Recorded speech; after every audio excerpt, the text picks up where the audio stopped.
నువ్వు ఇంకా బాధపడాల్సిన అవసరం లేదు. నేను ఒక నిర్ణయం తీసుకున్నాను.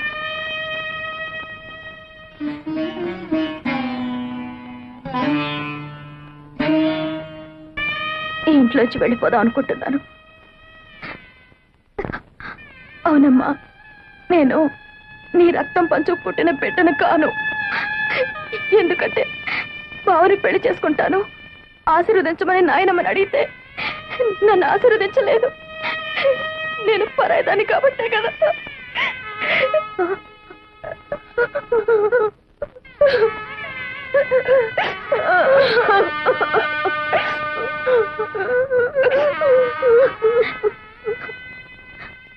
ఇన్నాళ్ళు నన్ను కన్న తల్లిలాగా పెంచినందుకు నీ రుణం ఎలా తీర్చుకోవాలో నాకు తెలియడం లేదప్పా.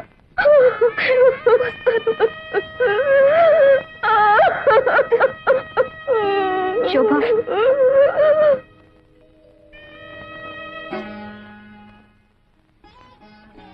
ఏమిటా నిర్ణయం? నాయనమ్మ నిన్ను ఆశీర్వదించకపోవడానికి కారణం బావ గురించి నీకన్నా ముందు నేను చెప్పాను. అందుకే అమ్మకు జరిగిన అన్యాయమే మనకు కూడా జరగకూడదన్న అయోమయంలో నిన్ను ఆశీర్వదించలేదమ్మా. అంత మాత్రం చేత నువ్వు కూతురు కాదనుకుంటే నేను కాకపోయిండొచ్చుగా.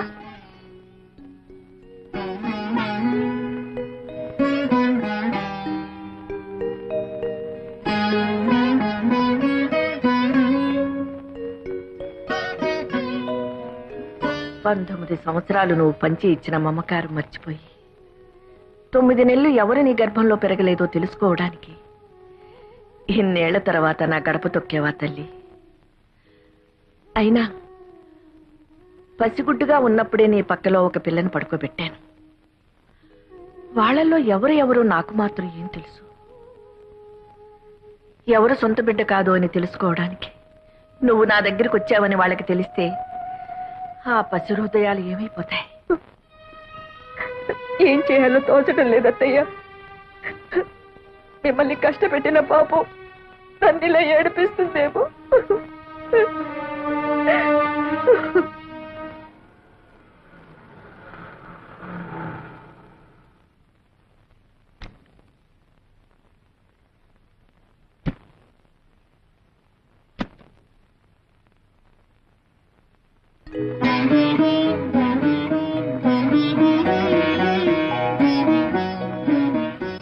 లోపలికి రావచ్చా? రాకూడదు. వస్తానంటే వద్దనడం సంస్కారం కాదు. ఇది సంస్కారాలు ఇల్లు కాదులేమ్మా. సరే, వచ్చిన పని చెప్తాం. మేం జానకి రామయ్య గారి పిల్లలం. మా ఇద్దరికి తండ్రి ఒకరే, తల్లులే వేరు. ఇందులో మీరు మాలో ఎవరికి తల్లి? తెలిస్తే ఏం చేస్తారు? గుండెల్లో లేని ప్రేమని బలవంతంగా గొంతు దాకా తెచ్చుకొని అమ్మా అని పిలుస్తారా? ఇన్నాళ్ళు తల్లికి దూరంగా పెరిగినందుకు విధిని నిందిస్తారా? ఒకటి మాత్రం నిజం, ఎవరికైనా తల్లి అనేది సత్యం, తండ్రి అనేది నమ్మకం. మీ విషయంలో తల్లి అనేది కూడా నమ్మకం అవడం దురదృష్టం. మాకు కావాల్సింది నిజం. ఆ నిజం నాకు తెలియదు, తెలిసినా చెప్పను. ఎందుకంటే అమ్మ అనే పదానికి అనంతమైన అర్థాలున్నాయి. ఆకలేసినప్పుడు పాలు పట్టేది అమ్మ, ఏడుపు వచ్చినప్పుడు కన్నీరు తుడిచేది అమ్మ, భయం వేసినప్పుడు ధైర్యం చెప్పేది, జబ్బు చేసినప్పుడు విలువెల్లాడిపోయేది అమ్మ. నేను మీలో ఒకరికి రక్తం పంచానేమో, కానీ ఆ తల్లి జీవితాన్ని పంచింది.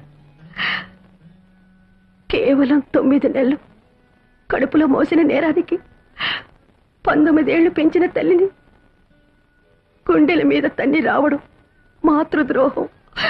వెళ్ళండమ్మా, ఆ మహాతల్లి మీ తల్లి. వెళ్ళండి. నాకు అదృష్టం లేదు.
జరిగింది ఏదో జరిగింది.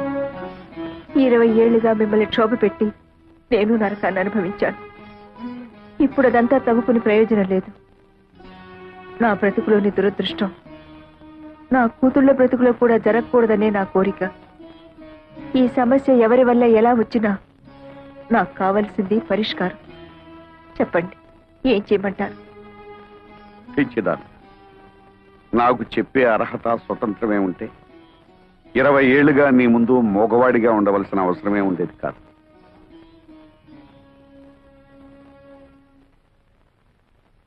అత్తయ్య, మీరైనా చెప్పండి, నన్నేం చేయమంటారు?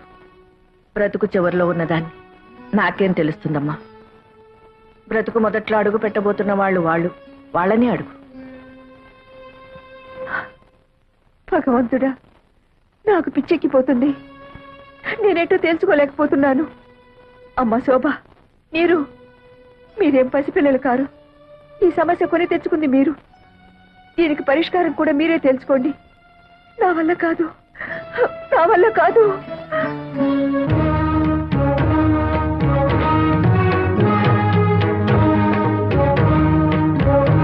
ఏంటి బావ ఆలోచిస్తున్నా? ఇందులో సమస్య ఉంది. తప్పు చేసింది మేము, ఫలితం కూడా మేమే అనుభవిస్తాం. నీకు శోభ అంటే ఇష్టం అనుకో, చేసుకో.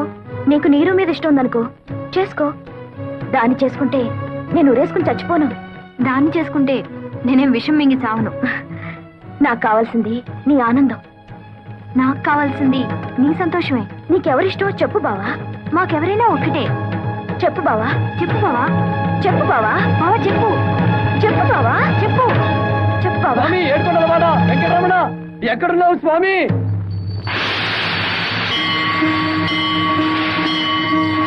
నాకు దారి చూపించు స్వామి. రానాయన, నీకోసమే ఎదురు చూస్తున్నాను. నా కోసం ఎదురు చూస్తున్నావా? అవును నాయన, నీకోసమే. నా కోసం నువ్వెదురు చూడటం ఏమిటి స్వామి? నువ్వు దేవుడివి, నేను మామూలు మానవుణ్ణి. వెంకటేశ్వరరావు, ఇద్దరు ఆడవాళ్ల మధ్య ఇరుక్కున్న తర్వాత నరుడైనా నారాయణుడైనా ఒక్కటే నాయన. పాటలు తప్పవు. ఇంతకీ నా సమస్యకి పరిష్కారం ఏమిటి స్వామి? అది చెబుతావని బాబు నీకోసం ఎదురు చూస్తున్నాను. ఆ? అవును, ఆనాడు భూదేవి శ్రీదేవి అడిగిన ప్రశ్నకి సమాధానం చెప్పలేకే ఇలా రాయిగా మారిపోయాను. నువ్వు ఈ సమస్యకి పరిష్కారం చెప్పగల మేధావివని నిన్ను ఆ ఇంట్లో సృష్టించాను. నీ పేరు వెంకటేశ్వరరావు అని పెట్టించాను. ఇద్దరు ముద్దుల భామల సమస్యను నీ మెడ చుట్టూ చుట్టించాను. అప్పటి నుంచి నువ్వు ఎప్పుడొచ్చి ఈ దుర్భర సమస్యకి పరిష్కారం చెప్తావా అని ఎంతో ఆశగా ఎదురు చూస్తున్నానయ్యా. నా వల్ల కాదు స్వామి. చెప్పు నాయనా. ఇదే వ్యక్తి జవాబు చెప్పలేని ప్రశ్న స్వామి. నన్ను వదిలే స్వామి. వెంకటేశ్వరరావు, మళ్ళీ వచ్చారు స్వామి. చిట్టి శ్రీదేవి, చిన్ని భూదేవి నాయన. ఆ ఇద్దరిలో ఎవరో ఒకరిని ఎలుకో. ఇదా స్వామి నువ్వు నాకు చెప్పే సలహా?